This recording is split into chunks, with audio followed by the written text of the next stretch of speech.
I am so glad you convinced me that the family car should be the Defender 110. It is so beautiful inside. It's so comfortable and it just feels indestructible. Yes, it really is. I've been waiting a long time for the new model to come out. The Defender 110, I'm telling you, it's my favorite car of all times. It's my third one. You know, I have stories of going off-road. The guy managed the group. He was like, what are you doing in this beautiful car? I'm like, I'm going off-road. He's like, are you sure? Because you can use one of ours. And then they look like Mad Max cars. I'm like, no, we're going to do this. And he was shocked. Wow. Well, it's great because the Defender has been reimagined for 21st century adventure, and its unparalleled off-road ability as well as its robust interior are invaluable whether you're headed towards uncharted territory or just a weekend of exploration. The Defender 110 tackles challenging surroundings with absolute confidence. The SUV conveys strength outside and in, featuring peerless technology like an intuitive driver display and an award-winning infotainment system. That's my favorite part, to keep you connected no matter where the journey takes you. Adventure is unique to everyone, and so is the Defender. Choose from the two-door Defender 90, the four-door Defender 110, or the larger Defender 130 with the ability to seat up to 8 passengers. You'll find uncompromising performance in all three. So pack up and go even further with the Defender 110. Learn more at LandRoverUSA.com/Defender. Sometimes it takes a different approach to help you unlock your true potential. Capella University's game-changing FlexPath format helps you learn at your own pace and fit earning a degree into your life. From before you enroll to after you graduate, you'll be supported by people who are invested in your success so you can pursue your goals knowing that help is available if you need it. Imagine your future differently at capella.edu.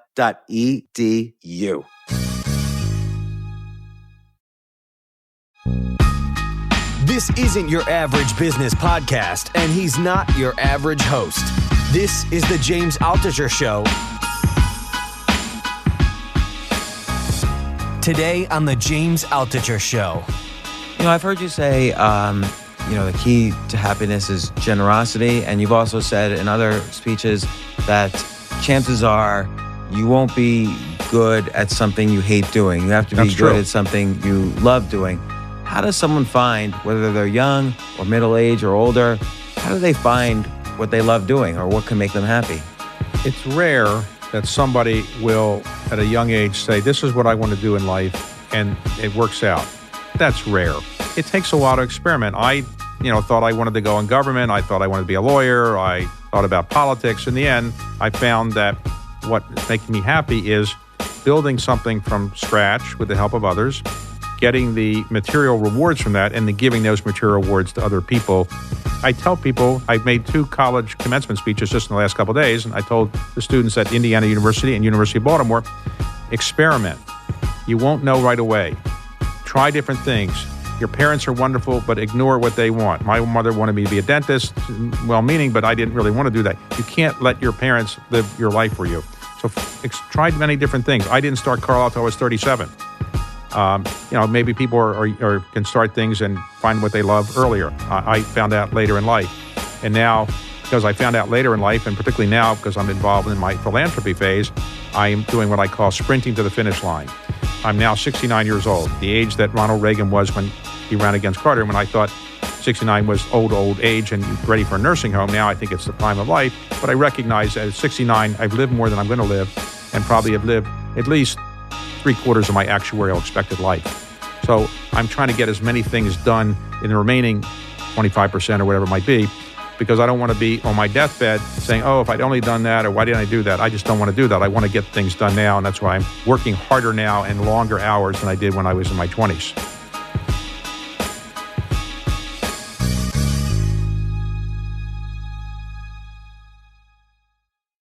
Okay.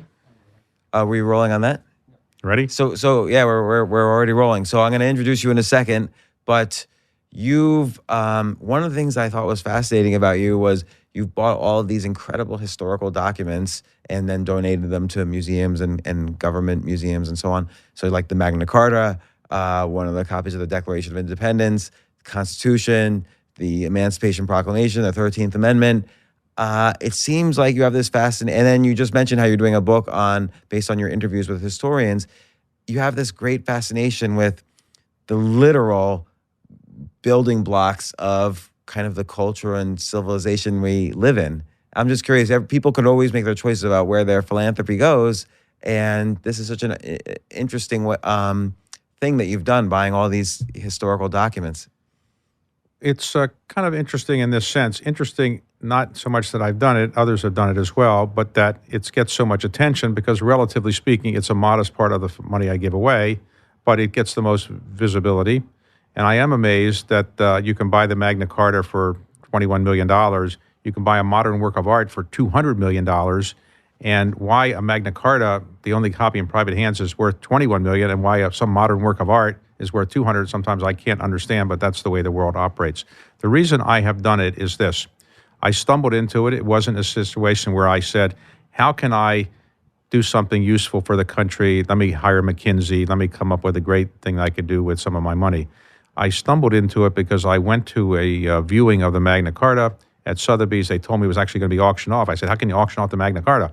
It turns out there's 17 copies of them, 15 in British institutions, one in the Australian Parliament, and one that Ross Perot had bought in the early 1980s from a family that had it in his possession for 500 years. He decided to auction it off about 10 years ago now, and I bought it, and then I put it on permanent display at the U.S. Archives, National Archives, and upon my death, it'll stay there. And so after that happened, I realized that people thought it was a good thing to make available these documents that in many cases people have in their private collections, but just nobody sees them. So I started buying other historic documents, putting them on display, the ones you mentioned among others. But what's the importance of it? What's the relevance of it? So why is that such a great thing? If I told you I have a copy of the Magna Carta, a copy of it, it's a facsimile, it's on paper, and it's in the other room, you'd say, well, okay, I can look it up in a textbook anytime. I can look at it on a computer screen. It turns out that the human brain is still not so changed from the way it was 100 years ago or 200 years ago, that people still want to see the original of something. So if you can see the original of the Magna Carta, you'd say, well, let me do that. And if I'm going to see the original, maybe before I see it or after I see it, I'm going to go learn more about its background, learn more about the history of it. If I tell you on a computer screen, here's a copy of the Magna Carta, here's the text, you won't be as interested to maybe learn as much. So it turns out by having these historic documents in places where people can see them, they might learn a little bit more about American history. And I can talk more about why I think that's important. The essence of it is we don't know as much about history as we should. We don't teach it as much as we used to. We don't teach civics very much. And you get statistics like 3/4 of the Americans say they cannot name the 3 branches of our government. And these are staggering kinds of things. And it's in large part because we don't teach civics as the way we did 25 years ago or 50 years ago. And American history, we barely teach now in even colleges. You can graduate from any college in this country practically without taking an American history course. And you can graduate as a history major in 80% of our colleges without having to take an American history course. It's just staggering to me. So I am interested in this maybe because I can understand it better than I can physics or chemistry or biology. I wasn't a superstar in those areas. So this is my little area that I know something about and care about. And I mean, this is all on a tangent to all the things I wanted to talk about, but what do you see as, and I agree that understanding history is important. What do you see as the importance of understanding American history? There was a Spanish-born philosopher, historian, political scientist, economist named George Santayana, who taught at Harvard for a while. And he famously said, those people that don't remember history are condemned to relive it. And many people have said similar versions of it, but that's the one that is often best remembered. I like Mark Twain's history doesn't repeat, but it rhymes. The same point. And so if you study history, you probably can learn what people did right or wrong before.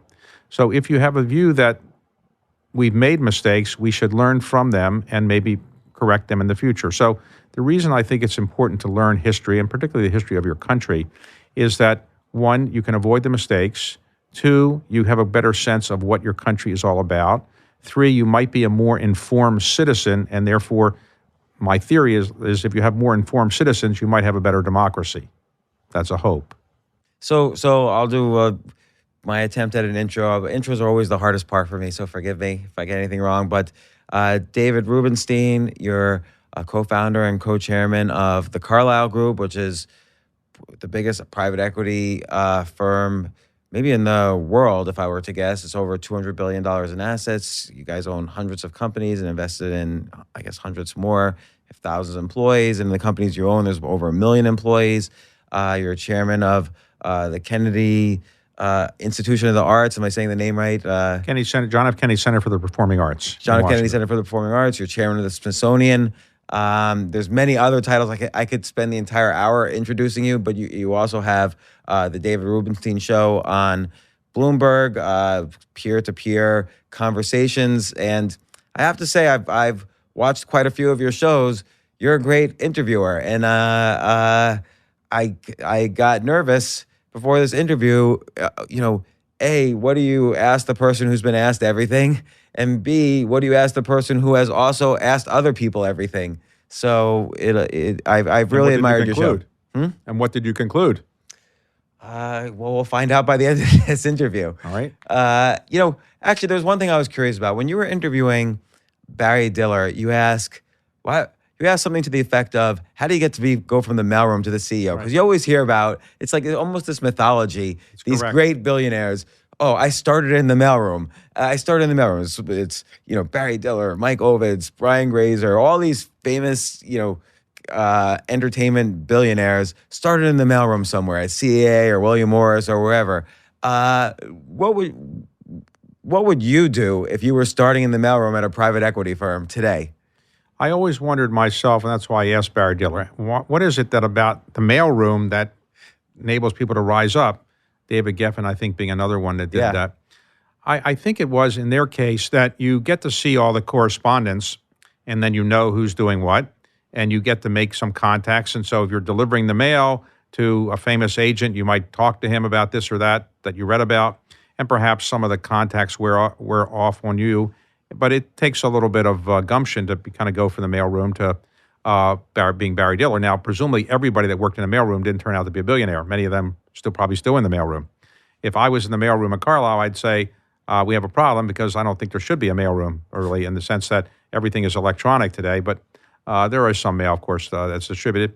I don't think it would probably help as much. I haven't heard of many people starting private equity firms after they were in the mailroom of private equity firms, but that's probably because it's a different type of business. It tends to require a certain level of education generally, and maybe it's not as oriented to some relationships as maybe just the entertainment world might be. But I like Barry Diller's answer also, which is that he said other people use it to, network with agents and other people, but he uses it as an opportunity to basically read the history, the deep history of the firm and in the industry. So then he knows when he's talking to the agents, every project they're working on, their history, their background, and so he could start to come up with ideas for them. That's my guess is where he was going with that. Another way of saying it is this. If you could read 10 people's correspondence every day for a year, you're going to know a lot about those people, maybe more than they want you to know. But there's no doubt that if you can read somebody's correspondence repeatedly, you're going to learn a lot, and it'll rub off on you and maybe make you more sophisticated, and you're able to open doors for yourself. And you mentioned that education's obviously very important for private equity, but I don't think you really meant to discount relationships, because I would think one of the most important things when looking, so private equity, you basically look at a business that might be failing or have some problems. You invest at what you feel is a cheaper valuation than they should be if their problems were fixed. You fix those problems, and eventually the company grows up and you sell them. That's a rough version of my definition. Yes, but let me clarify what I meant. In the entertainment world, Bo Goldman, who famously wrote Butch Cassidy and the Sundance Kid, and he passed away recently. He was the scriptwriter for that. He wrote a book that was entitled "Nobody Here Knows Anything." I think it's something to that effect. And his point was, there's a lot of luck going on in Hollywood. Nobody can guess whether something's going to make it or not, and relationships matter a great deal. Academic pedigrees don't mean as much. If somebody writes a movie and it turns out to be great, whether he or she went to Harvard makes no difference. In the private equity world, because it's part of the finance world, and it's based to some extent in New York or Boston or large cities, which have great universities, very often the people that go into these fields tend to go to very good colleges, very good business schools, and probably there's a greater premium in this part of the world, the finance world, than there is in the entertainment world and where you went to college or graduate school. The entertainment world, people don't care. If your movie is a bestseller, they don't care where you went to school. It makes no difference. Yeah, and I guess with relationships in Hollywood, you could come up with a movie idea, but you get the meeting when you get, I don't know, Leonardo DiCaprio attached to the movie in some way. So that could be relationships. Like you were just at his house. He says, yeah, sure, I'll do this movie. Then you can get into all the studios with a meeting. But I imagine your ability to evaluate people and evaluate the strength of the relationships with their partners helps you decide whether to go into a company and what your first steps would be in that company. Well, of course, relationships matter in all businesses. I just think that my point was in private equity and finance and some other areas, academic, credentials from an academic institution probably mean more than they might mean in Hollywood. You can rise up in the mailroom more readily in the entertainment world probably than you could in private equity, but there are exceptions. There are people that have dropped out of college and made a lot of money in finance. Some of the best investment bankers ever never went to business school. So there's obviously exceptions. And relationships matter in all parts of life. You can't know too many people, and you can't cultivate too many good relationships. In the end, I was able to start Carlyle because of relationships that I developed where people helped me get the initial money, helped me meet people who would join the firm. So, of course, relationships matter everywhere. So you started Carlyle in the late-ish 80s. And before that, you worked in the Carter White House. Before that, you were chief counsel for, I was surprised to read this, Senator Birch Bayh in Indiana. Can I tell you one little story? Sure. In 1980, this was my 12th-year-old birthday. And my dad took me to Washington, D.C., and he let me just run around. And I basically wandered into Birch Bayh's office, and it was his birthday also. So, and his staff was about to give him a surprise party and a cake and everything. So it was just a fun experience. I enjoyed his birthday cake with him and his staff at that time in 1980. You were gone from there at that time. You were in the Carter White House, but I thought he was a very good guy. He was very nice to me as a 12-year-old just wandering into his office. People don't remember him as much as maybe they should. He was elected to the United States Senate at the age of 34 in 1962. He beat an incumbent named Homer Capehart.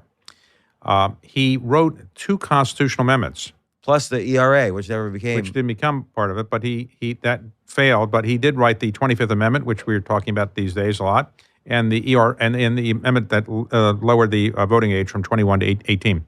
Also, he helped to author Title IX of the Education Act. He was defeated in 1980 by Dan Quayle and then retired. His son later became a United States Senator, Evan Bayh. Very distinguished person. I thought he was certainly qualified to be president of the United States in 1976, but he didn't start in Iowa early enough. Jimmy Carter, my ultimate boss, did start in Iowa, spent 100 days in Iowa, and it made a big difference. So you were around all of these incredibly charismatic people like Jimmy Carter. Nobody knew him when he started running. Everybody thought it was a joke. This one-term governor from Georgia running for president. Of course, Birch Bayh defeating an incumbent and staying in office for so long. You know, Washington is filled with probably more charisma than intelligence, some would say. You've seen all these charismatic people, and you yourself, you built this huge firm, and, you know, you don't I doubt you would describe yourself as the most charismatic person in the world, but you're certainly very charismatic. What do you think are elements of charisma as you were building, you know, and raising tens of millions of dollars for the Carlyle Group? Well, I wouldn't say I'm charismatic. I knew you wouldn't say that. I would say I'm charisma challenged. Charisma is a word that came into the American popular lexicon, I'd say, when John Kennedy became president. People saw a certain sex appeal, charisma we called it, that just defied what you had seen with, let's say, Eisenhower or Harry Truman, for example.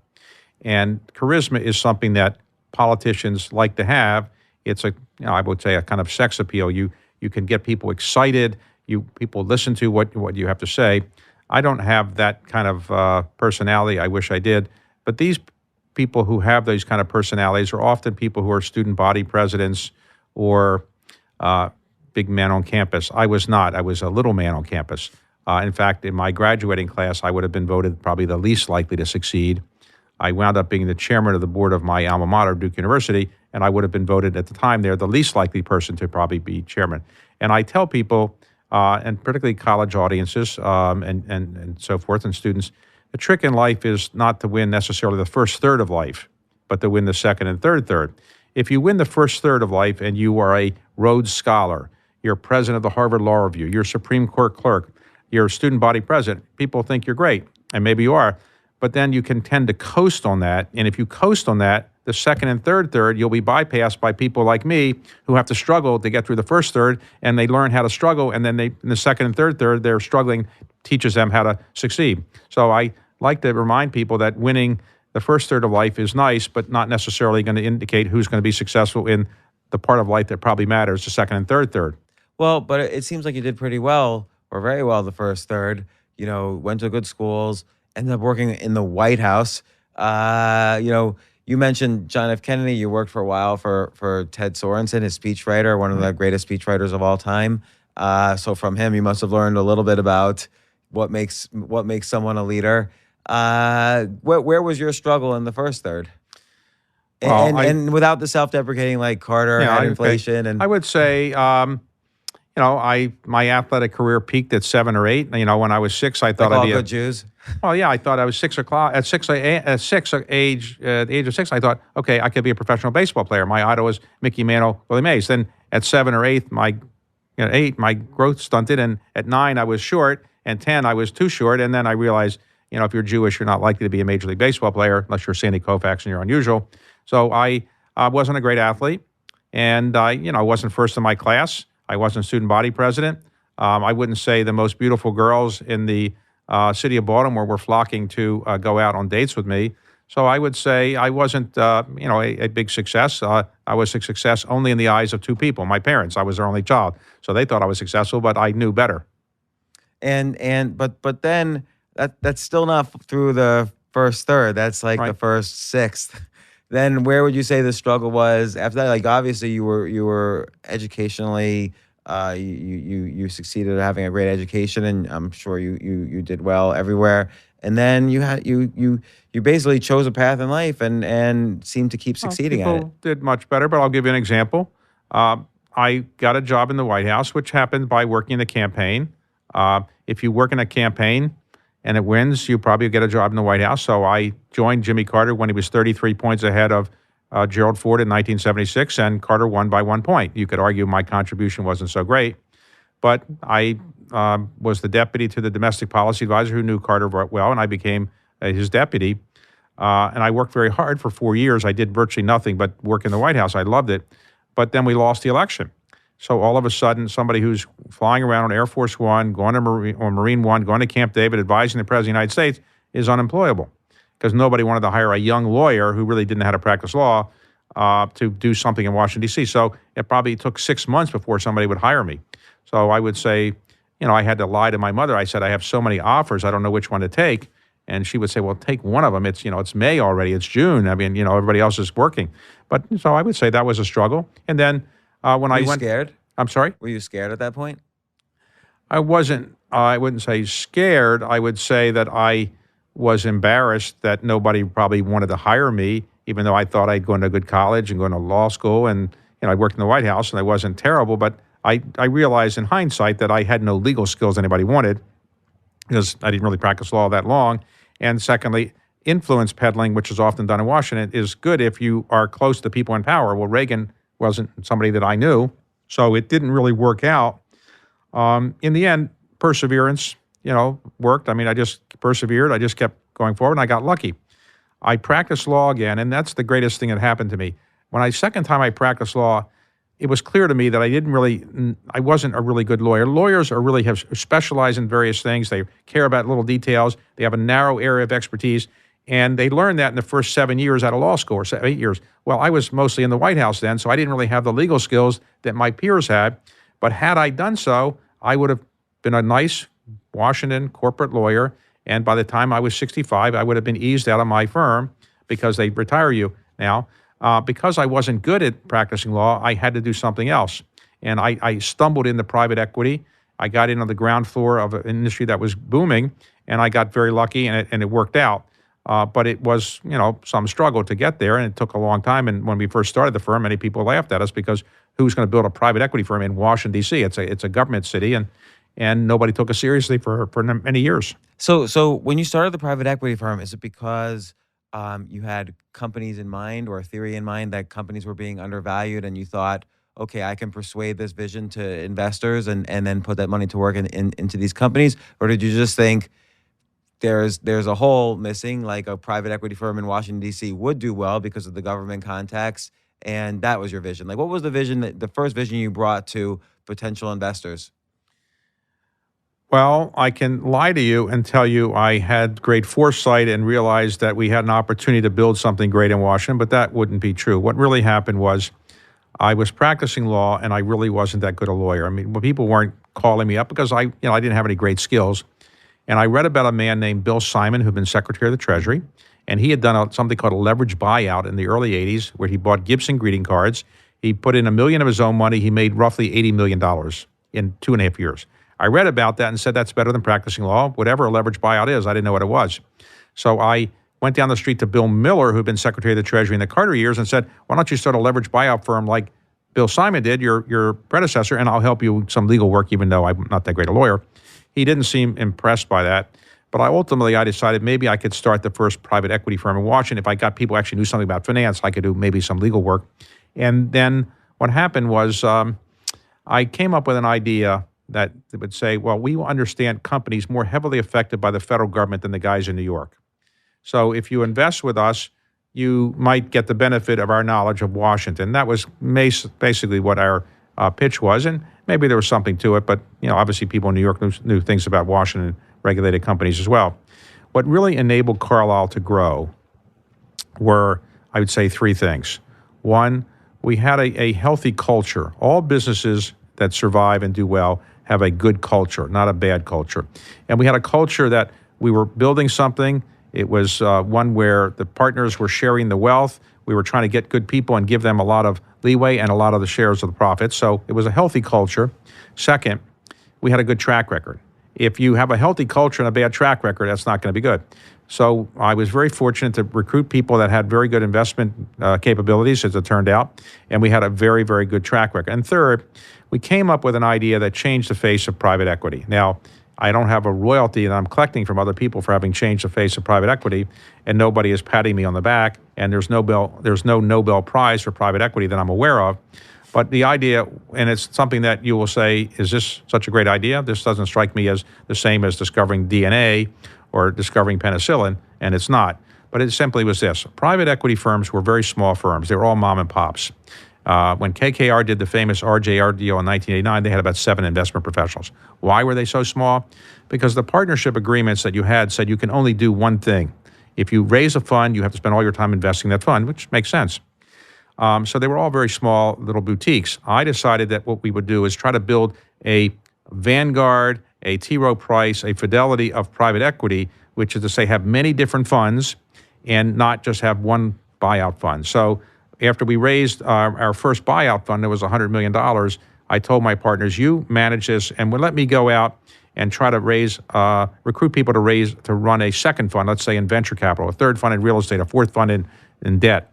And then I will go raise money for them and you guys oversee the investment. So we were building out a family of funds, take advantage of our brand name and to take advantage of our capability of recruiting pretty good people. So that's what we did. We built a brand name. So today you've heard of other brand names, KKR, Blackstone, Apollo, TPG, Bain. They've all done what we might have pioneered, which is to build out a family of funds and then take advantage of our brand name and centralize the administrative, legal, tax, accounting kind of thing. So that's, as I look at your face, you were nonplussed by the lack of brilliance of that idea. No, not at all. Because it doesn't seem like it's the same as discovering DNA, but it worked. No, but the interesting thing is you're right. They were like KKR was so focused on just the leverage buyout. I don't think they started thinking about venture capital till like 1999. 13 years later.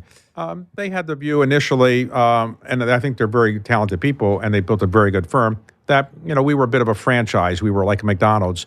We're setting up a fund here, a fund there. And then I came up with the other idea of globalizing the business. Historically, private equity people in the United States did their deals in the United States. Europeans did it in Europe, Asians in Asia. I said, let's go hire Europeans, and we'll have a Carlyle Europe fund, and Asians a Carlyle Asia fund.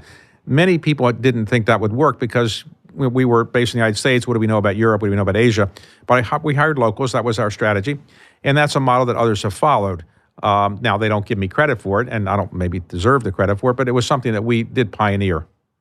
But it's interesting too, because one of the ways you were able to really build up the brand of the Carlyle Group in the beginning was to hire very well-known people, particularly in people coming out of government, and again, you were branding yourself as, hey, we know government better than anyone else. So it made sense for you to hire these ex-presidents. You had everybody from James Baker to John Major, who was the former Prime Minister of the UK.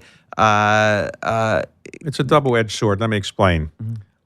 Yes, I would like to say we understood companies heavily affected by government better than other people. So we did a lot of aerospace defense deals initially, and you could argue that the Pentagon is the biggest customer, and people who understand the Pentagon might help you. And we did bring in former Secretary of Defense Frank Carlucci. After Frank Carlucci, we brought in Jim Baker, Dick Darman, George Herbert Walker Bush as an advisor, Arthur Levitt, former chairman of the SEC, John Major, and a few others. Now, the truth is, the double-edged sword is this. If you bring in government people and they are back lobbying the government, that's not a good thing, because it looks like you're taking advantage of your ties, particularly these visible people, and they never did that. Their role was not so much to give us advice about the government. We had lower-level people that would deal with the kind of issues we had to deal with. Their real role was to give us some visibility. So if I called you up 20 years ago and said, guess what, I'm coming to London and I'm going to tell you about my private equity fund.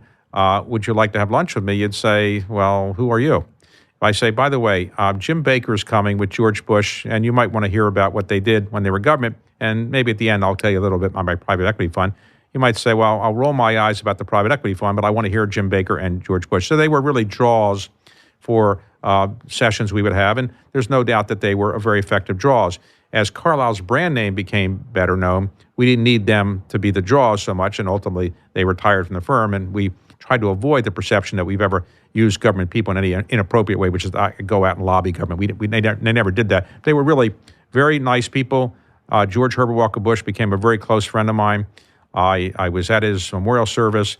I was at Barbara Bush's memorial service. They were terrific people, some of the nicest people I ever met, but they never went back and talked to government for us.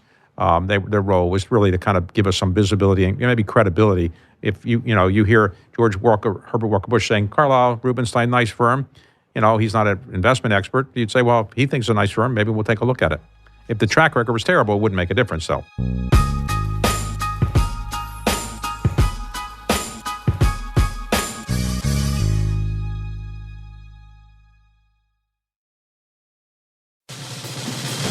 These days, we're all investors, trying to be smart with our money despite our worst impulses. But at iShares, we believe that deep down inside of every investor is a better investor. One that's just waiting to be let out. Explore iShares ETFs and insights and let your best investor out.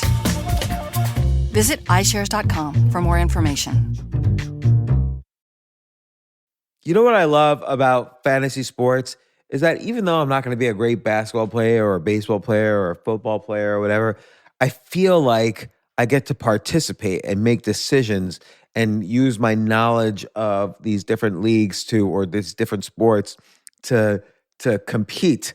So it's like I can pick my team or I can pick my favorite players, and I could use my knowledge to make predictions and maybe even make money.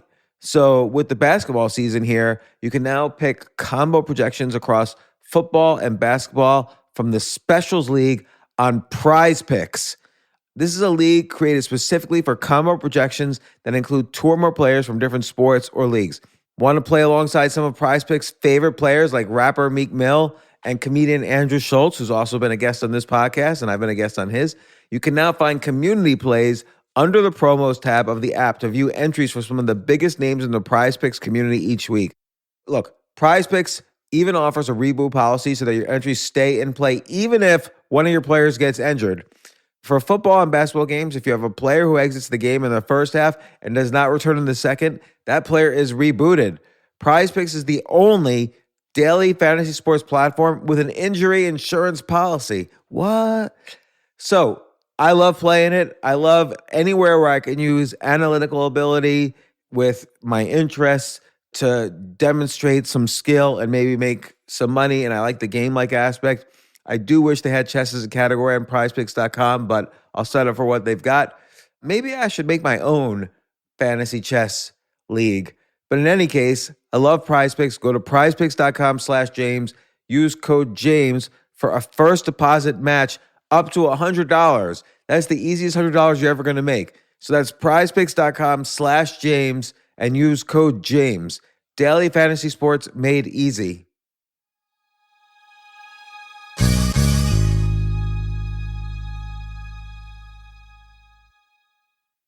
The future of learning is definitely online. Like, it's such BS that you have to spend $200,000 or take $200,000 in loans and go to some fancy school when it's useless. It doesn't guarantee you a job.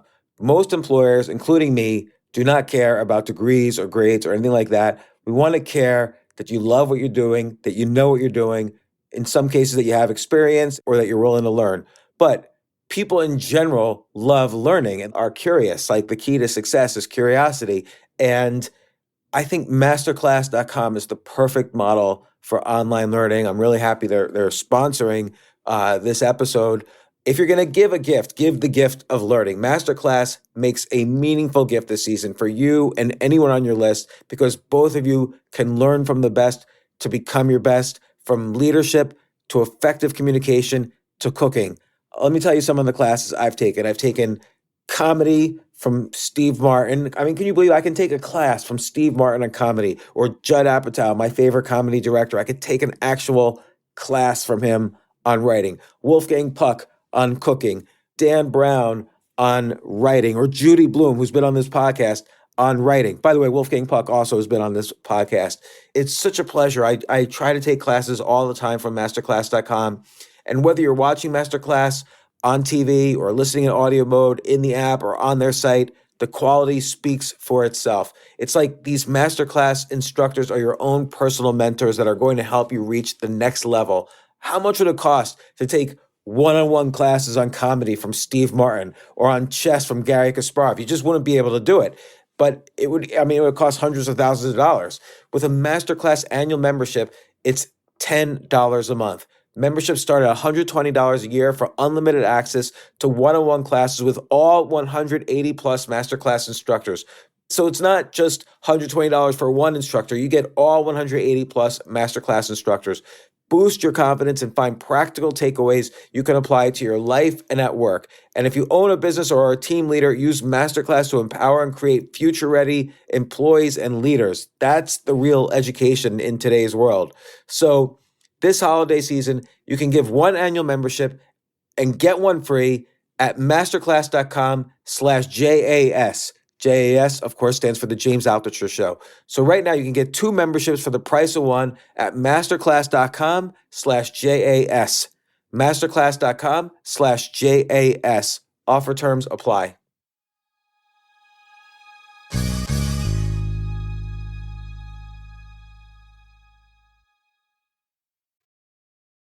Again, we were talking about charisma earlier, and you said, oh, it's the type of person who gets people excited, or was student body president, or whatever. But let's change the word a little bit and call it persuasion. Obviously, you've been really good at persuading extremely important people to join your beginning firm. And yes, track record is important, but you built that over time. You're incredibly good at persuading people to invest in you. You're incredibly good at persuading companies. Private equity, the industry at times has been like a little bit of a battlefield. There were too many companies and too few private equity firms. Too many private equity firms, too few companies. Everyone was sort of auctioning for the best deal. How you had to be good at persuading people to let you take the investment from you, and then ultimately you had to persuade people to buy investments from you. And so what are your elements of persuasion that you think are important? Well, let me correct one thing. You can never have too many private equity firms. The world can never have too many private equity firms. But to be serious, I'm assuming that's a little bit of a joke. that is tongue-in-cheek. Okay. Maybe you can occasionally have one or two more than you need. I don't know. There was a book written by Richard Neustadt called Presidential Power. It was written in the late 1950s. And he was the person that John Kennedy asked to head up or give him a paper on the transition when Kennedy was elected in 1960. In those days, transitions were different than today. There was no office for a transition. John Kennedy ran his transition out of his townhouse in Georgetown. There was no money for transitions. They were very different. And Richard Neustadt produced like one of the few memos that was written for the transition before the election occurred. In that book, which was a very influential book, he said the president only has the power to persuade. The power he has is relatively weak. Neustadt had worked in the Truman administration, and Truman was frustrated. He would say, do this, do that, and nothing would get done. It wasn't like the military. When you think about it, all of life is about the ability to persuade other people to do what you want. And the way I look at it is your partner, your spouse, your child, your parent. In life, what you're really trying to do is persuade somebody to do what you want. Even if you're Albert Einstein, you come up with E equals MC squared. Nobody really was persuaded initially. He had to spend some time convincing people that he was right, and it took a long time. So there are three ways you can persuade people. One is... Do you mind if I write down why you say these things? Okay. There are three ways to persuade people. Number one is by writing. Obviously, people who are gifted writers can persuade people to follow them. Now, not everybody's William Shakespeare, so not everybody can write so eloquently. But if you learn how to write a memo, a letter, an article, a book, you can be very persuasive. Op-ed articles are persuasive to people, editorials, many things. Some people know how to do that. Some people do not. A second way is to learn how to talk in oral communication. Martin Luther King, you could argue, was a very persuasive orator. Presumably, other great orators had the same skill of really knowing how to persuade people, or great lawyers. David Boies, presumably able to persuade a judge or a jury. So learning how to talk in an effective way can be another way to persuade people. But the third way is the most effective way, and that's to persuade people by example. So, for example, when George Washington was fighting the Revolutionary War, he was the general, lieutenant general. He didn't have to mix with the troops that much because he was the general. He had provisions, he had clothing, he had food.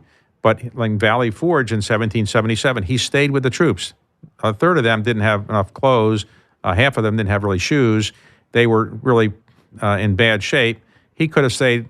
He could have said to them, look, there's a Ritz-Carlton down the street. I'm going to stay there, and when we go to war again, I'll come back and see you. Because in those days, bizarrely, when the winter came, people didn't fight. It was too cold to fight. So the British would hang out in Manhattan and or Philadelphia, and Washington with his troops would be in the suburbs, and they didn't fight. There was like an unwritten rule: you don't fight in the wintertime. It's too cold or something. So, but he stayed with his troops. Lead by example. Communicate by example. So if you really want to persuade people to do something that you say you're going to do, and have other people follow it. Now, this is what persuasion is, one of these ways, and you learn how to persuade people. And there's some people that know how to write so well, but they're demagogues, so they talk so well, they're demagogues, that they use it in an inappropriate way. And you can lead by example in an inappropriate way. But these are the three things that I think are very important. Now, if you're going to be a fundraiser, you raise money, you want people to invest with Carlyle or with other firms, you have to be able to provide written materials that are persuasive. You also have to be able to orally present and maybe lead by example by putting your own money alongside the investors. So that's the point. Right. So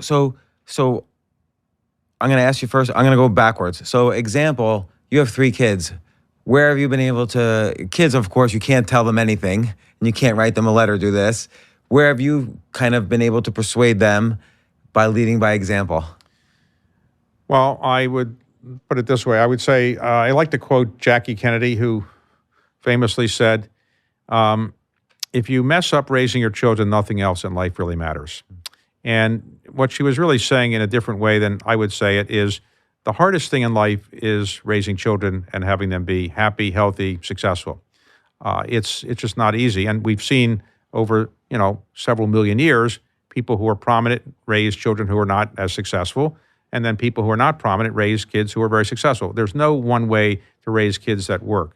Clearly, if you're not wealthy and a wealthy person says raising children in a wealthy environment is difficult, they will be upset with you because you have all these advantages they don't have.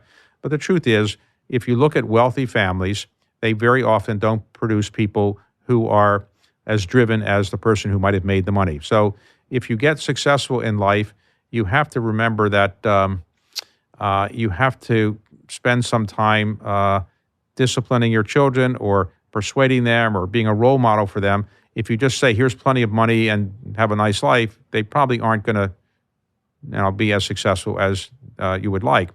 So the people that run the world, by and large, with a few exceptions, generally came from blue-collar or lower middle-class backgrounds. So it's a general rule. What's a specific example where you In by my case? example, taught your Okay. kids? Well, my kids are pretty hardworking. I wouldn't say they're obsessive, compulsive workaholics, as some people might say I am, but I tried by working hard, give them an example that if they work hard, maybe something good will come from it. Secondly, I have greatly valued education, which was the pathway for me to get from where I was. So I've emphasized the importance of doing well in school to them and how important that is to me. Also, the importance of treating other people well and try to show them how you treat people appropriately, how you relate to them. And, I'll let other people judge whether, I have been successful. But clearly, most people are proud of their children. I'm proud of my children, but I don't want them to all of a sudden think that because I have money that their life is going to be easy and they don't have to do anything. Well, and I'm going to actually stick a pin in that because I'm going to get back to that. In terms of persuasion with writing and talking, there's similar principles to both with persuasion. Maybe you can address that. Like when you are going to speak to somebody and persuade them, and this maybe it was more difficult when you were starting out, or when you're going to write a letter to somebody to persuade them, there's probably similar, they run in parallel. There's similar techniques of persuasion in both of those. And what would you say have worked for you? Well, there are many techniques. There's no perfect way, but I'd say if you're going to have a conversation with somebody and you want to persuade them to do A, B, or C, it's pretty good to know something about this person before you have the meeting. So if you know this person hates A, B, and C, you need to find a way to persuade them. And if you know their views, it's helpful. So finding out something about somebody you meet is helpful. Secondly, it turns out that people like to feel connected with people. So if I say to you, I grew up in Baltimore, and you say, I grew up in Baltimore, all of a sudden we have a connection. If I say I went to Duke and you say I went to Duke, we have a connection. Now, I went to Duke. Okay, well, we're connected. I went 3 summers to their TIP program when I was in high school. Well, that's a very good program. That's for children who are advanced at that age. They're very, very well run. It's a very good program. But if you have a connection with people, the trick is to find what the connection is. So you'll see in many conversations that people have all over the world on all kinds of things, that people try to say, hey, I went to school here, or you went to school here. I did this, I do that. We're common. We play tennis, we do this. So try to figure out what the connections are. Then you can also see by letting people talk first what it is that is on their mind. If you're trying to persuade somebody to do something and you go in and say, I don't have time to listen to you, let me tell you why my ideas are so great. That person may say, well, geez, I kind of have my own views, and I guess if you listen to my views, maybe you would have tilted your argument to align yourself with me. So listening to people, letting people talk. Remember, the most popular word in the English language is what? I. People love to talk about themselves. Let people talk about themselves. You'll learn something. Let them give you their ideas. So if you're trying to persuade people, learn something about them in advance, connect with them, find out what connections you have, let them tell you what's on their mind at that time, and then if you're trying to persuade them of something, you have a better chance. If you go into a meeting and don't know the person's background, don't know anything about the person's history, don't listen to the person, don't feel there's any point in developing a connection, you're likely to be less successful. So let's say you learn about them and you're trying to convince them of A, B, and C, and you've learned that they probably hate A, B, and C. Okay. And you learned in advance? You learned in advance. Okay. And you have to write them a letter. Okay. What would you say in the letter? I would say, I know that you hate A, B, and C, and frankly, I wasn't so sure I would like A, B, and C either. In fact, it took me a long time to learn that I would like A, B, and C. And by the way, learning about A, B, C, let me tell you the funny things that happened to me along the way of learning about A, B, and C, and let me tell you the mistakes I made. People like to hear how other people failed, stumbled. Self-deprecating humor works. I think humor, when you make fun of other people, usually doesn't work. So if I'm writing to somebody, I wouldn't say, by the way, you said something that was stupid, as opposed to saying, I said something that was stupid. So I think self-deprecating humor and humility works. Now, today, it may seem strange to say to people, arrogance won't get you anywhere. Arrogance may get you somewhere. There's some examples of some people who are arrogant, who like to brag, that may have gotten someplace. But as a general rule of thumb, I feel like that was humor because you were probably referring to something specific, but we won't go into it. I don't know what you're referring to, but I would say as a general rule of thumb, people that can make fun of themselves get further in life. As a general rule of thumb, very secure people are humble. Warren Buffett, who I know reasonably well, modestly well, I wouldn't claim I'm a buddy of his, but I've spent some time with him, interviewed him. He's, a pretty humble person, makes jokes about himself. I'd say other really accomplished people are people that are humble. People that are arrogant, I find probably are, in the end, generally not as successful, but sometimes there are exceptions to that. So I do think that self-deprecating humor can be very useful.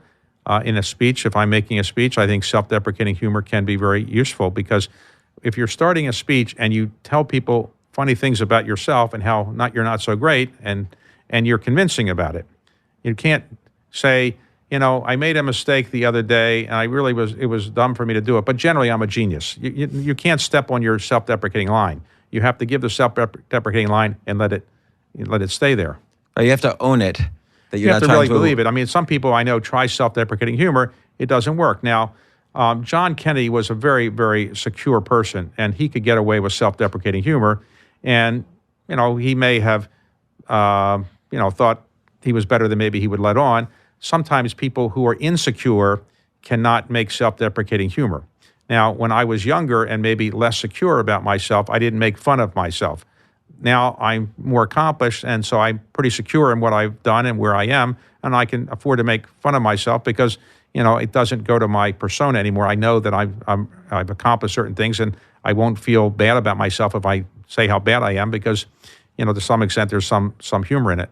So I'm curious about one other element of persuasion which you must deal with when looking at the hundreds of companies that you've either invested in or worked with and so on, which is motivation.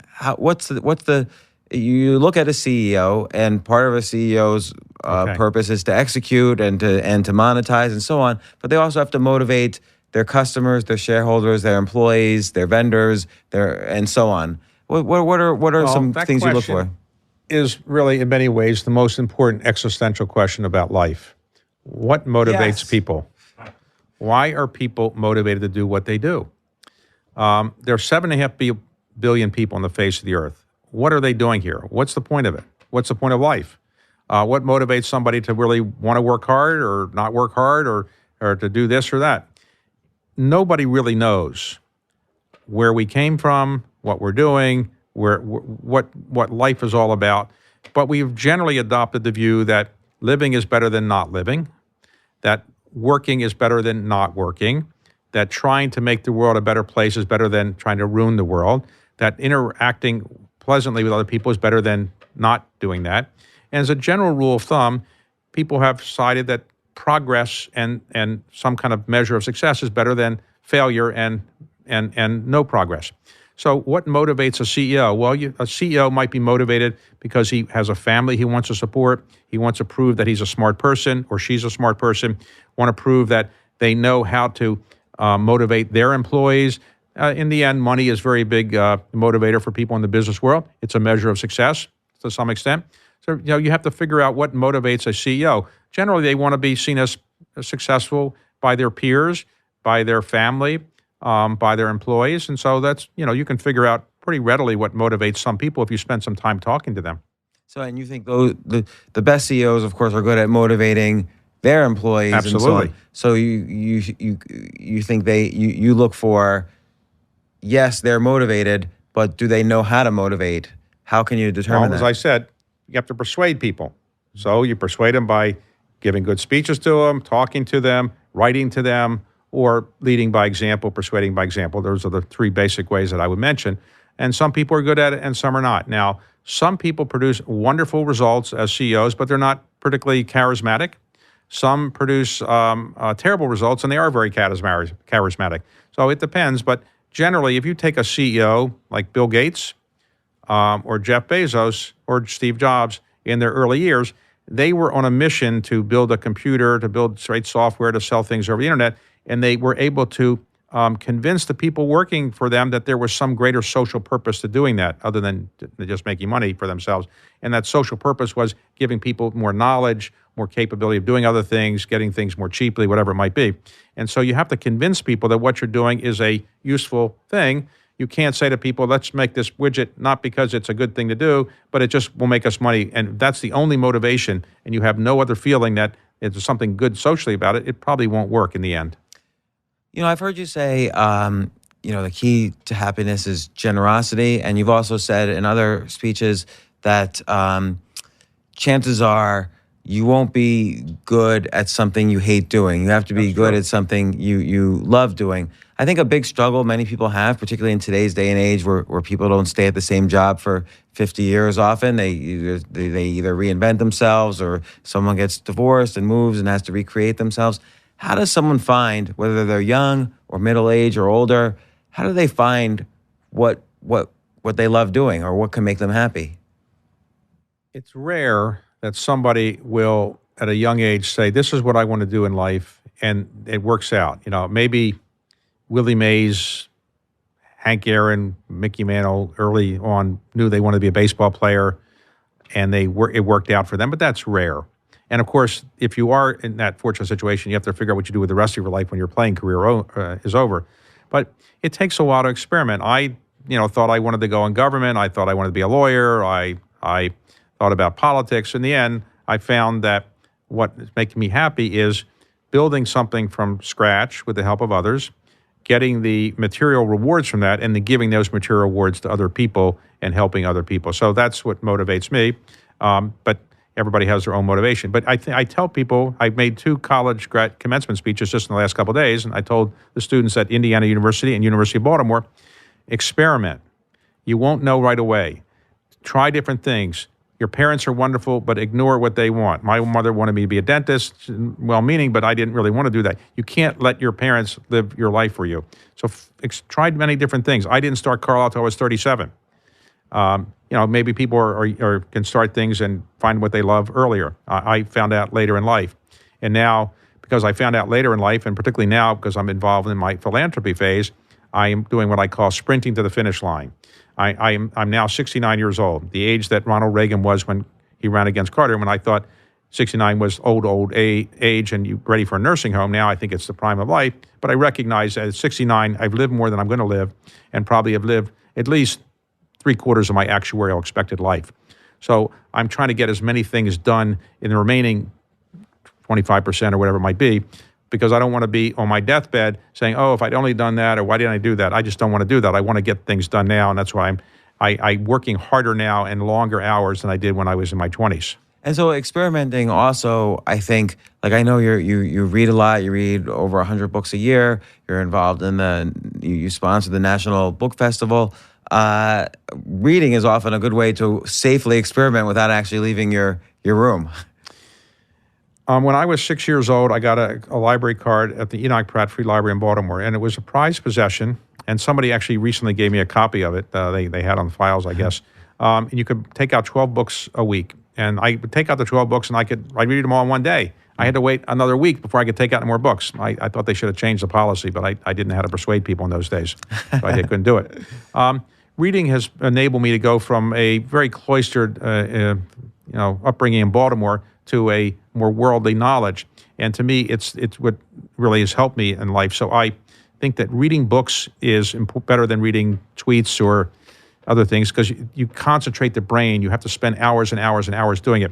So I do love reading, and I like to remind people, unfortunately, the 14% of Americans are functionally illiterate, so they can't read at all beyond a fourth grade level. And 30% of Americans are what I would call illiterate, which is to say they can read, but they choose not to. So 30%, when I say 30%, it's 30% of Americans who graduate from college never read another book in their life. Hard to believe, but it's a sad situation. So I try to tell every graduating class or people I speak to, read books. Keep reading. It exposes you to so many different parts of the world, and it's a great pleasure in life. And on that note, I want to make sure, I know you're writing a book that we can all read, and I want to make sure you get to your meeting with your publisher. One final thing, which hopefully you can answer quickly. You're 69, you do all of these things. We've listed only maybe one-fifth of the things that you do incredibly. How do you have the energy? I feel tired by 11 a.m. every day. Well, I could do a better job in some respects because, when I interviewed Jeff Bezos, he said the key to his success is getting 8 hours of sleep a night. And I realized that nobody in the audience was getting 80 hours of sleep a night, including me. So I expect I would be better if I got 8 hours of sleep a night. But I think what it is I'm fairly well motivated. I think motivation helps you. If you love what you're doing, it's not work. So everything I'm doing every day, including this discussion, is something I wanted to do. I don't have to do a lot of things I don't want to do anymore. So loving what you do, it makes it easier. Taking the time to really prepare for it and making certain that you know what you're doing helps. And I would like to quote Jim Baker's father, who used to say to him, prior preparation prevents poor performance. Prior preparation prevents poor performance. So I like to be prepared, and when I'm prepared, I feel, good about what I'm trying to do, even though it might seem taxing. So, for example, yesterday, for a program I have on WNET, public television with the New York Historical Society in New York, I had to interview, because of the schedule, Ron Chernow about his new book on Grant. Without taking a break after that was over, go and then interview Walter Isaacson on all of his books, and then Cokie Roberts on all of her books. So in a 3-hour period, I had to, kind of go through many books, and I was prepared for it, so I could do it. But if you're not prepared, it would be much more difficult. But I love what I'm doing. I just, I don't know when you reach the age of 69, you don't know what is going to go bad. Is it something in the brain or something in the body? And you never know. Something, I could walk out here tomorrow and I get hit by a car. You never know what's going to happen, or some bad thing can happen. Why is it that somebody got cancer and I didn't? Why is it that somebody got had a heart attack and I didn't? You just don't know. So you just want to keep moving forward. Think that you're lucky if you can continue to live, and that's what I'm trying to do. Get as much done as I can before my brain goes or my body goes. Well, David Rubenstein, co-chairman of Carlyle Group, chairman of a billion other things, co-founder of the Carlyle Group, chairman of the Smithsonian Institution, philanthropist, member of the Forbes billionaire list. Thank you so much for coming on the podcast. I want to mention Byron Allen, who owns the Weather Channel, asked me to convey to you his gratitude for your great donation to the National African American Museum. He was very grateful for that. And thank him for keeping me informed about the weather. Thanks so much. All right, thanks a lot.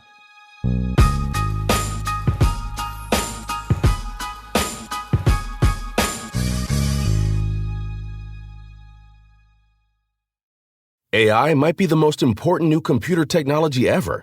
It's storming every industry, and literally billions of dollars are being invested. So buckle up. The problem is that AI needs a lot of speed and processing power, so how do you compete without costs spiraling out of control? It's time to upgrade to the next generation of the cloud, Oracle Cloud Infrastructure, or OCI. OCI is a single platform for your infrastructure, database, application development, and AI needs. OCI has 4 to 8 times the bandwidth of other clouds, offers one consistent price instead of variable regional pricing, and of course, nobody does data better than Oracle. So now you can train your AI models at twice the speed and less than half the cost of other clouds.